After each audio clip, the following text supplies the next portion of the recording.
I used to advocate for the tribe of Yahuda until I realized that the mutation that happened over 6 years ago actually replaced Yah with God Ra'el in humanity's DNA.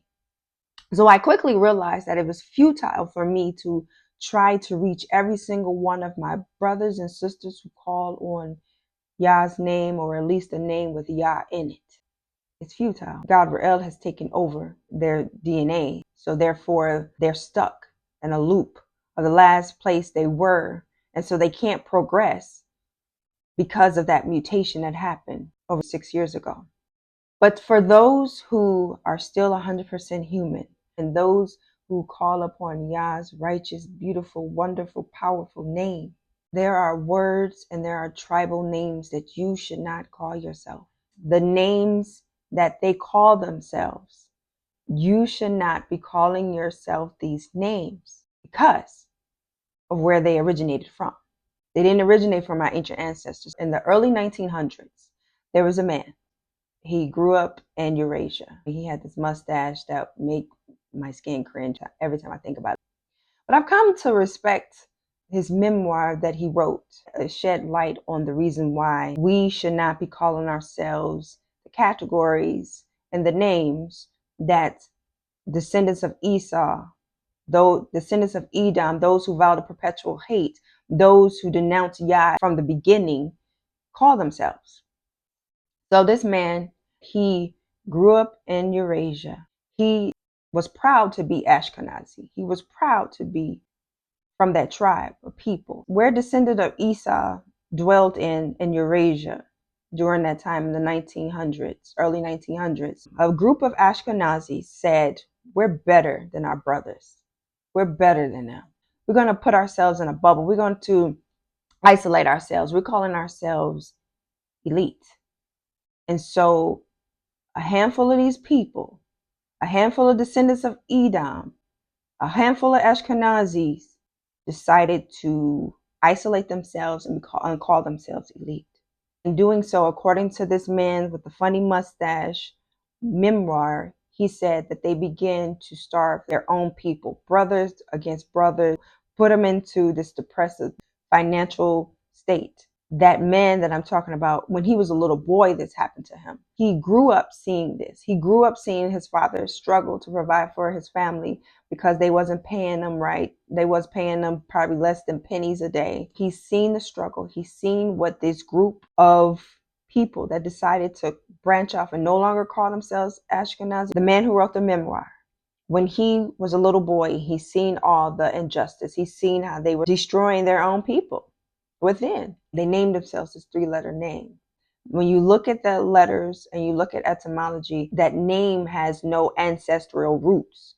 Just out of nowhere, they decided to create that name. And so they created the name and they created their society, and they said that they were better than everybody. And so he grew disdain, he grew hatred, and he grew amongst Esau, Edom. I'm sure he grew a lot of things since he was Neanderthal. According to his memoir, he's in the military. He gained respect and honor from people. And then one day he became this well-known leader.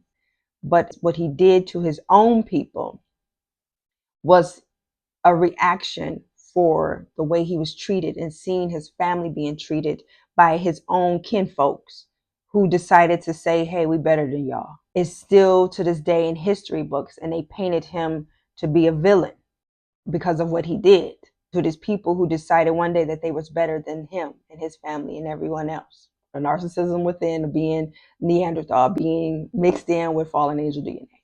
Because you remember Gabriel, remember his backstory. My people, you are from the tribe of Yahuda, Jacob, Esau's twin, Jacob, the righteous one. Yah renamed him Yasharel. Yasharel was a man and was in land. He had 12 sons. Out of the 12 sons, Yah chose Yahuda, which was one of the 12, to be his chosen people, for him to display his righteousness. We are not to be calling ourselves that name that the group of Edom call themselves. We are Yahudi.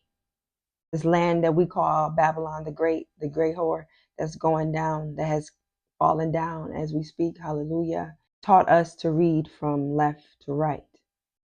Majority of humanity especially in ancient times, even to this day in their native tongues, reads from right to left. And if you look at the names that they call themselves, you will see why they call themselves this name. It's to give honor and glory to the one who possessed them, the one who created them, the one who took away Yah's image in them and created this narcissist species on the earth. This is why it is important for you who are 100% human, who know that you come from the tribe of Yahuda, who loves Yah and knows his set apart name. Come away from these words. So instead of that word, you are Yasharim or Yahudi, but you're not what they call themselves because of their narcissistic ways, them conjuring up a plan with their creator to try to erase history and try to have our people perpetually in curses. Also, there's a name of their language that they created also that has Eurasian roots. But we, the Garden of Eden, comes from the motherland. It will be wise for you to study and learn a Bantu language. And Bantu is just another renaming of the tribe of Yahuda. Ancient tribal names, what I'm speaking about.